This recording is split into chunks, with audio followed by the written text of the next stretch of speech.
Kining pangutana sa mga Pariseyo o sa mga magtutudlo sa balaod, kuan ni siya, gitawag ni siya og legal nga pangutana, legal issue niya. Hibaw biyata ng legal o ato ng supakon, mapriso ba yata, no? Ansa man, dita mapriso o mapriso? Priso, multa pagyod na. Pero ang tubag ni Hesus, nihisgot siyag balaod nga gikinahanglan sa legal o sa moral nga balaod. Kay kaning moral nga balaod, dili man ni siya makapapriso, makapaimpierno. Ang kaning legal, makapapriso, pero not necessarily makapaimpierno na. Pero kaning moral, dili gini makapapriso, pero makapaimpierno. Amo na nihisgot si Jesus nga applicable sa moral o sa legal ang balaod sa paghigugma. Mao gyud kuno ni ang kinadak ang balaod, kay kun maghigugmaay na ta, masulbad ang legal problems, masulbad sad ang moral problems. Gilingi ay mong tupad, inasige mo higugmaay ron sa inyong balay. Ingna ko no. Masulbad gina legal o moral nga mga problema. Example, unsa may moral problem, kanang pagpangabit pananglitan. Pagpangabit, immoral man na.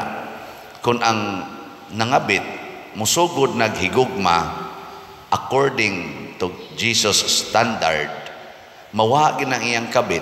Nga naman, natanawa ha, higugmaa ang Dios sa tibuok mong hunahuna, kasing-kasing o sa tungo sa dire, kalag nya. Kung nahigugma na kaana, makahunahuna gyud ka nga, wa manigitugot sa Ginoo ang pagpangabit, muundang gyud ka kung tumano na natong sugua, di ba? Uy, tubag. O di sulbad ng moral. Nga unsa man sa illegal, pwede man ka ikiha og bigami. Mapriso man ka na, multa pagyud ka. Nya karon kay niingon man sad higugmaa ang imong isig katao sama sa imong kaugalingon, maghunahuna man ka, pastila ng akong asawa or ang akong bana.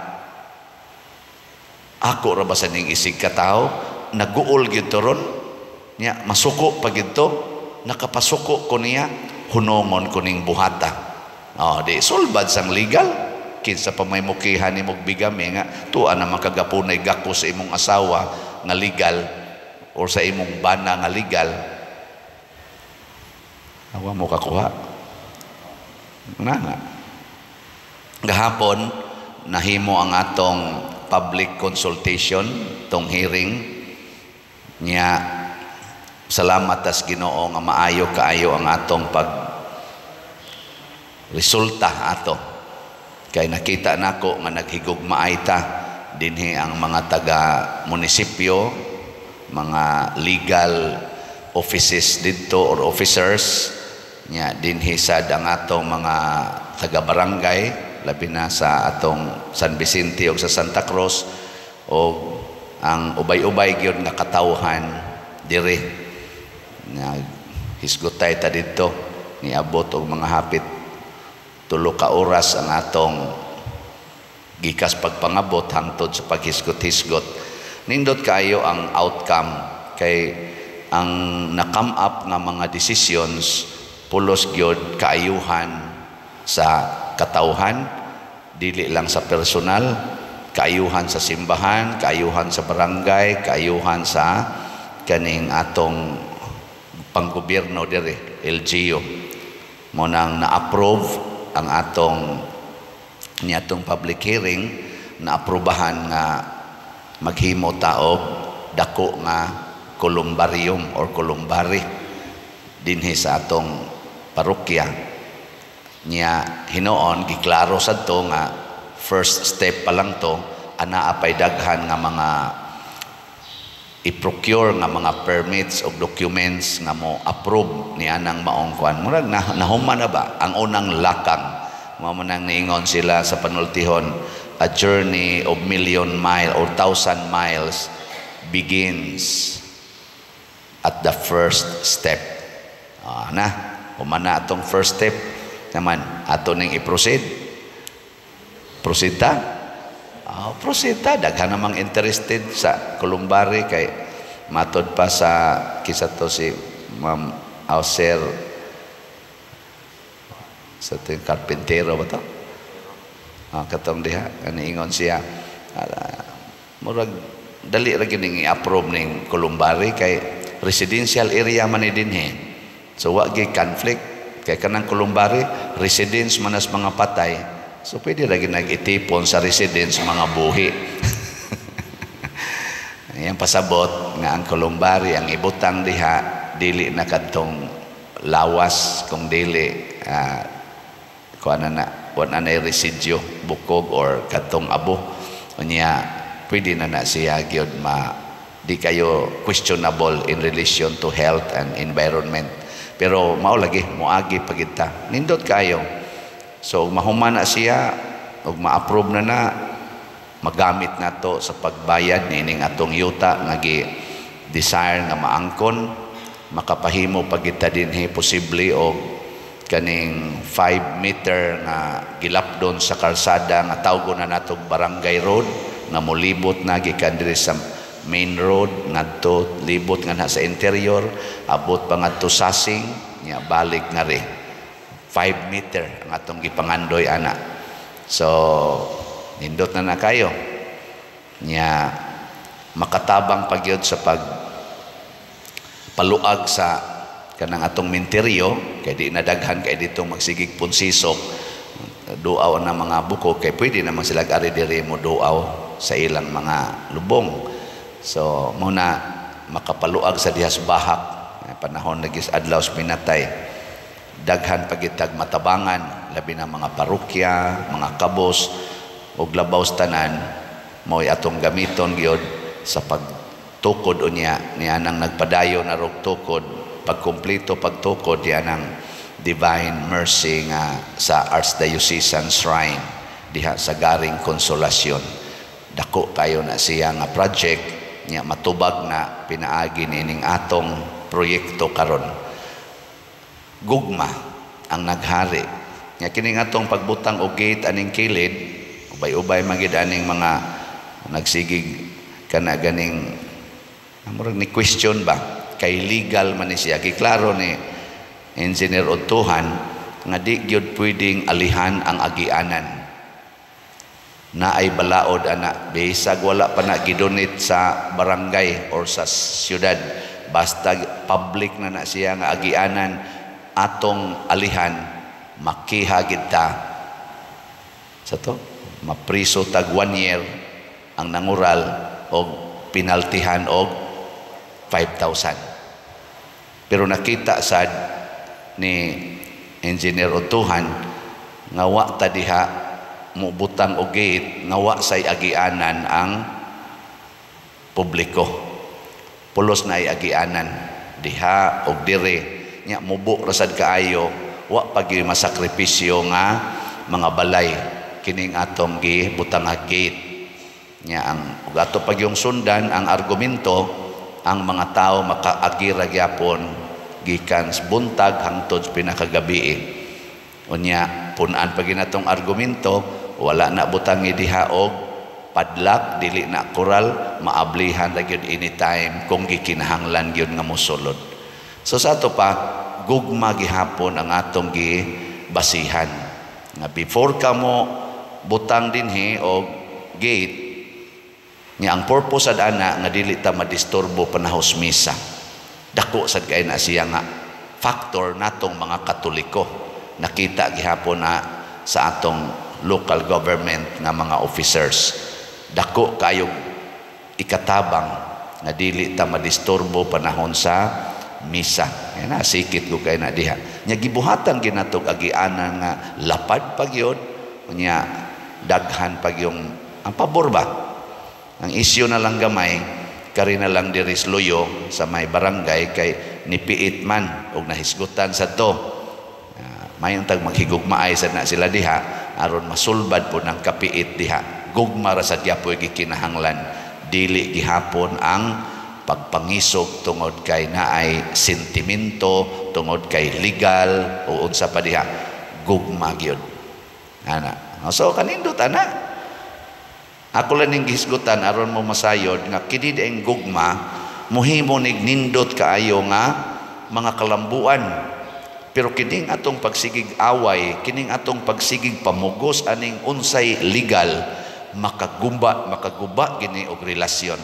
Sama gud anang utang. Anang utang moingon Ginoo, kung kamo magpahulam ayaw na mo paningil og bayad. No, ana. Unsa may nindot diha? Di gyud maguba inyong mga naong. Way magubang naong way mga usab nga agianan kana ba nakikita nimo sa maningilay ba simang taon ang katong gipaninglan, mga usab ang agianan, mga guba ang naong ug imo ginang ipamugos pero sunda kay out of love di ka maningil. Nawa di ba bisag asa mo magkita malipayon kay mo magpadugang patong na dugangan sa nimo o di perti lipayan ang resulta kalipay. Dinay magsige tag hisgot ani nga nganong gibutang nga gate diha nya mura na kitag mangisog og maayo pero wa na to tanawa ang mga tao makaagi gihapon, wa na to tanawa pagkadako sa agianan sa sakyanan nga di gyud mo matter bisan lang gadi tingalig 1 minute ang diferensya kun anhi ka moagi. Gamay ra jud kayo sakripisyo, adi man gina sakripisyo kay biyahe maganitag ngadtos norte sa south perting Lagyo kana pa ba dihang pila ra gina ka metros. Pero ato ginang ipamugos ang legal, mura ginagtunok. Guba yun imong naong, guba pang imong kasing-kasing, guba pag yun ang relasyon. Wana gahapon indot kayo. Kay human sa mga pipila ka mga questions, ato sang napahayag, doon na nagyoy opinion nga sakto. Pwede ta makapadayon diha sa atong pagbutang o gate, nagkasinabot na taana. No?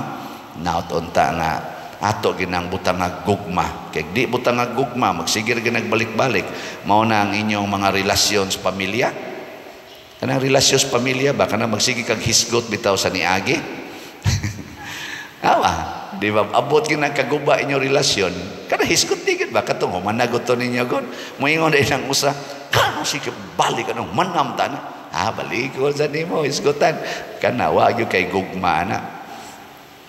Pero ang naigugma na bisag balik-balikon pa na nimong buhat, bisan pag imo pa kong patyon, it cannot change my love for you. Ana ragyo kana.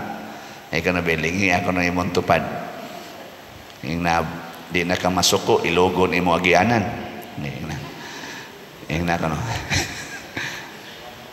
Orang lipay kayo dito ang taga-Sasing compound kung madayon ning atong plano kay matud pa niya niingon gani in taon tong ilang leader dia Brad Ely ingon siya kung tinuod ng makasuhan din ng manira og agianan kami gisradaan nami dito.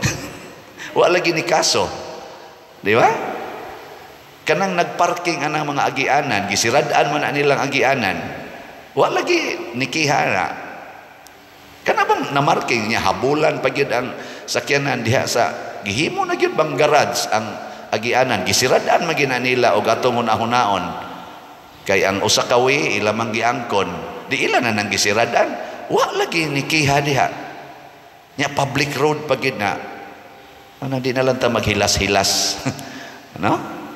Ako pa jung giingnan di mo malipay nga ato ning gisira ang atong gibutang nga gate diri nga tawo na lay makaagi kanang mga bata diha sa Simeon inig pamuhi ana magdakpanay na ni anhi dinhi agi bisan pag magdakpanay sila dili nagis sila mabanggaan og motor kay ang motor adto man agi ngadto mga bata dinhi lingaw kay ngari agi mo nay unang benepisyo mga bata safety na at least gikan diha padung diri di na mabanggaan ang mga bata. Kaysa una magsagol ang motor ug ang bata, peligro gyud matapsingan. Hazard. Ikaduha, wa nay makasudsod diha labi na magabi aron magbuhat og dautan. Naarabay daghan din yung mga daotang elemento gapalibot nato. Kana diha potensyal kay nang lugar kay mingaw na ikagabi. May nang doon na tayo gate kay rug naitaw dihang pasiplatan kani binuang na gini nganong nipugos og sulod. Di ba ma-check dayon nato? Dili kayo mamiligro ang atong palibot, nakatabang po na diha sa security ug sa paghunong aning pugong-pugong aning mga bisyo nga himuon diha sa mga mingaw nga lugar. Nya di ta malipay ana. Ato paginang utingkayon kung nahigugma ta malipay jud kay ta ana. Pero di ta mahigugma ato ginang utingkayon. So hinaut unta gugma gyud atong kuanon. Nya inig abot nas panahon nga mo bunga na kining atong paghigugmaay kung madayon na ning atong mga proyektong gisgutan makaingon kita praise the Lord pagkanindot sa bunga sa among paghigugmaay pagkadako sa kalambuan nga nahitabo sa among kinabuhi dinhis San Vicente o sa simbahan tungod sa among paghigugmaay. Nindot kayo, no? Sige, manindog na ta kamong naghigugmaay.